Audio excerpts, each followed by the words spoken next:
This is another podcast from Alpha Business Media. Welcome back to the deep dive. So, when you think about tourism in Nepal, what's the first thing that comes to mind? For most people, I guess it's probably, high mountains, Everest, maybe, international trekkers. Yeah, exactly. Or maybe pilgrims, foreign pilgrims, heading to Lumbini. It's um, it's very easy to just see Nepal's tourism through that international lens. And look, international tourism is absolutely vital for Nepal, right? Yeah. Huge for foreign currency, global image. But our deep dive today, kind of digging into Alpha Business Media's reporting on this, it shows this whole other side. Travel happening within the country, domestic tourism. Less flashy, perhaps, but maybe more important. That's the big question, isn't it? The Sure. sources we're looking at really push us to ask, is this domestic travel just a temporary safety net, a lifeline like they needed during COVID, or does it actually have the potential to be a real growth driver for the whole Nepali economy in the long run? Exactly, that's the puzzle. And these sources, they give us some fantastic insights, don't they, into things like, well, how big is this market and who are these Nepalese traveling their own country? And crucially, what can actually be done to, encourage it more? Yeah, let them flourish. Okay, let's jump into the scale then, because one of the first things that really jumps out is how it challenges that international only view. Even though getting one single national number is tough, the sources mention there isn't really a unified tracking system. Right, that makes it tricky.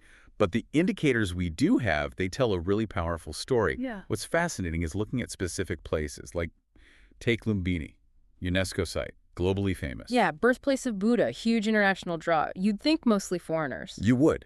But the Yeah. sources highlight, for 2024, out of about 1.17 million visitors, a massive 759,990 were Nepali citizens. Wow, hold on, that's the majority. That completely flips the script. It really does. And that number of the Nepali visitors, it was up significantly too, like almost 16%, 15.81% higher than just the year before in 2023. So just that one statistic, it shows the sheer scale, Domestic pilgrims at this huge global site, it's not insignificant at all. Okay, so even at a major global landmark, Nepalese are the main visitors. What about somewhere more known for holidays, like Pokhara? Yeah, Pokhara, often called the tourism capital, right? At it. Gets maybe 40–45% of all tourists in the country. International visitors are obviously huge there.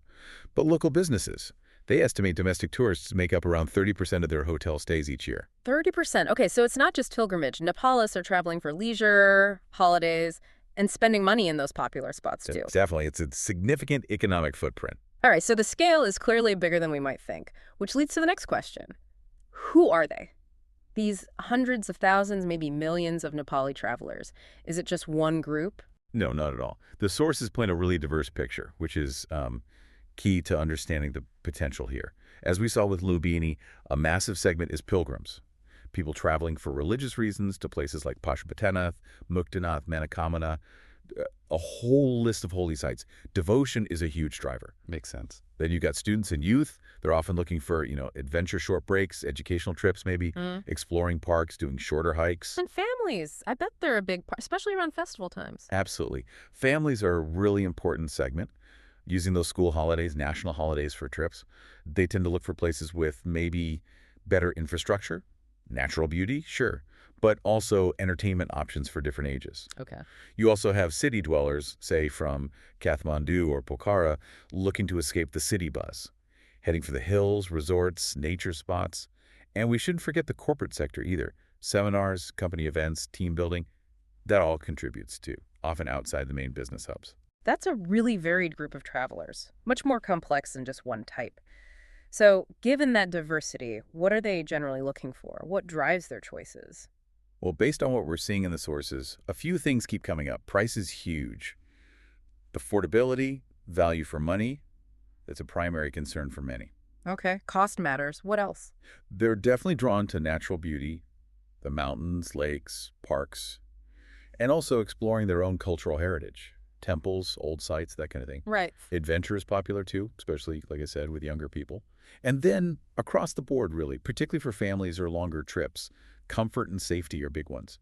Road safety, decent places to stay, food hygiene, It's basics. That all sounds pretty reasonable. And the sources mention when and where they travel to. It's not just one season or one area. That's right. I mean, the peak seasons often line up with international tourism, autumn, spring, when the weather's nice, around big festivals like Dashain and Tihar. But interestingly, the sources note some variations, like travel to certain religious sites might actually increase during the monsoon. Oh, interesting. And geographically, yeah, it's widespread. Major cities and religious centers are key, sure. Yeah. But people travel all over mountains, terry plains down south. It depends on why they're going and when. Okay, so we've got this picture, a surprisingly large, very diverse domestic market. But let's get back to the economics. Why is this so important if international tourism brings in the hard currency? What's the real hidden value here? This is where it gets really strategic. Getting a single GDP number for domestic tourism is hard, like we said. Yeah. But the sources are clear. It's vital for the resilience and, importantly, the inclusiveness of tourism overall. For starters, domestic tourists are often the absolute lifeblood for small and medium enterprises, SMEs. How so? Think about all the smaller local businesses, little guest houses, tea shops, local restaurants, transport operators, craft sellers, especially in places maybe off the main foreign tourist trail.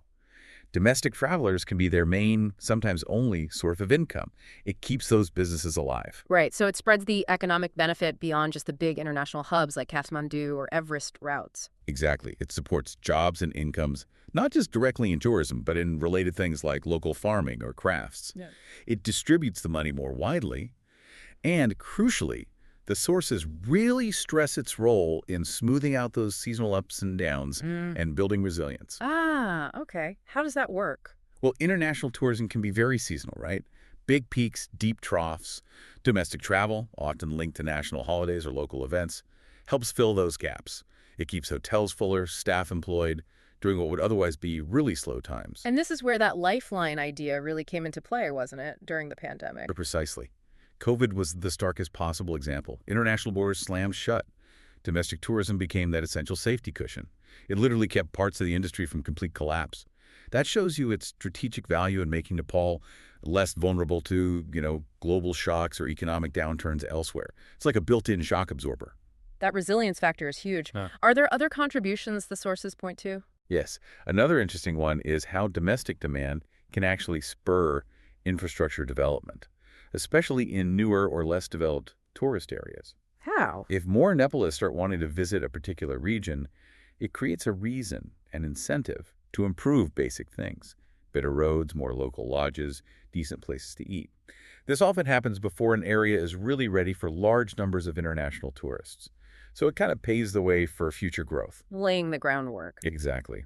And finally, there's a cultural aspect. By traveling their own country, Nepalese connect more with their own cultural heritage and national identity. Visiting historical sites, seeing the country's diversity, it builds pride, connection, and helps preserve that heritage. So it's economic, yes, but also social and cultural. That really frames it differently, doesn't it? It's not just about money. It's about building a stronger, more balanced industry and even national connection. Okay, so given how important this is strategically, what do the sources say about boosting it? How can Nepal really fuel this engine? What are the strategies? The sources lay out a multi-pronged approach involving the government, the private sector, and even society more broadly. On the government side, there's a strong call for a dedicated national strategy for domestic tourism. A clear plan, clear goals, proper support. And absolutely critical is investment in infrastructure. Better roads keep coming up. It seems to be the biggest single issue, making travel safer, easier, better public transport options too. So literally making it physically easier and safer to get around. Exactly. And tied to that is creating tourism products that actually appeal to Nepalese. Packages for families, for youth, for pilgrims that are affordable. Right, considering the price sensitivity. Yes, and then promoting it effectively. Information campaigns, good guides, maps, maybe apps crucially in Nepali, using social media well. The sources even float ideas like incentives, maybe tax breaks for travel costs or subsidies for students or older people to travel. Plus, supporting regional infrastructure, more budget-friendly places to stay, local info centers, and having a clear national calendar of events could help spread tourism out through the year and across regions. That's a pretty hefty to-do list for the government. What about the private sector, the actual businesses? They have a huge role too, developing special offers, discounts for Nepalese, especially maybe in the off-season to even out demand, improving service quality to meet what domestic tourists expect and prefer, And working together hotels, transport, guides to create better, easier packages. That cooperation is key. Plus, investing in staff training so they understand and cater well to domestic travelers' needs. That's highlighted too. And you mentioned a broader societal role, education and media. Yeah, building a culture of domestic travel almost, putting domestic tourism into school curricula, maybe university programs to spark interest early on, and getting the media actively involved. More stories in newspapers, on TV, radio, showcasing destinations, sharing travel experiences, making it seem accessible and desirable. Are there any specific examples of these kinds of strategies being tried out now? The sources do mention a couple of regional pushes, like the Koshi Province Tourism Year 2082, which is 2025-26, and also the Year of Visiting Pokhara 2025. Okay, so targeted campaigns. Yes, but the sources add a big but. These need to be part of a bigger long-term national plan, and they absolutely have to be linked to real improvements on the ground, better roads, better services. Otherwise, they're just, temporary campaigns, not sustainable growth. Right, substance over just slogans. It sounds like there's a clear roadmap, but it surely can't be easy. What are the main obstacles, the big bumps in the road holding this back? Oh, the sources are very clear on the challenges. First up, definitely economic factors. For many Nepali families, travel is still a major expense, limited disposable income, and the cost of services in popular tourist spots, often geared towards foreigners, can just be too high. They specifically mention VAT on plane tickets, making flying within Nepal more expensive. Which pushes people onto the roads. Where the roads are often bad. Okay, so affordability is number one, absolutely. And directly linked is infrastructure. We keep coming back to it because it's so fundamental. Poor road conditions outside the main routes, slow, uncomfortable, sometimes unsafe.